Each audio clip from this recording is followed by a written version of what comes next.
अस्सलाम वालेकुम नाज़रीन, आप देख रहे हैं JN न्यूज़ HD। आइए नजर डालते हैं आज की अहम खबरों पर।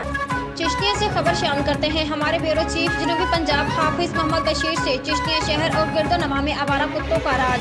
सड़कों, गली मोहल्लों, टाउन्स, पार्क, स्टेडियम, कब्रिस्तान, हर जगह आवारा कुत्ते मौजूद। आए रोज आवारा कुत्तों के काटने के केस बढ़ने लगे। इंतजामिया खामोश तमाशाई का किरदार अदा करने लगी। इस मौके पर गुफ्तगू करते शहरियों का कहना था कि भूखे और आवारा कुत्ते सौदा सेल्फ ले जाते, बच्चों और बड़ों पर झपटते हैं, जबकि मोटरसाइकिल पर लटकते सामान को देखकर हमला करके शहरियों को जख्मी कर देते हैं। दिन में आवारा कुत्ते घरों के करीब फसलों में छुप जाते हैं, जबकि रात के वक्त भूख मिटाने के लिए सड़कों और टाउन्स में फिरते हैं। रात को सर्दी की शिद्दत से बचने के लिए आवारा कुत्ते कब्रिस्तान और वीरान इमारतों का रुख करते हैं। ज्यादातर आवारा कुत्ते सर्दी की शिद्दत से बचने के लिए कब्रों की खुदाई करके पनाह लेते हैं और कब्रों की बेहुरमती होती है। मज़ीद गुफ्तगू करते हुए शहरियों का कहना था कि आवारा कुत्तों की तल्फी के लिए बार-बार इंतजामिया को दरख्वास्तें दी, मगर कोई अमल दरामद नहीं हुआ। शहरियों का अहकाम से नोटिस लेकर आवारा कुत्तों को तल्फ करने का मुतालबा। हाफिज मोहम्मद बशीर, ब्यूरो चीफ, जनूबी पंजाब, JN न्यूज़।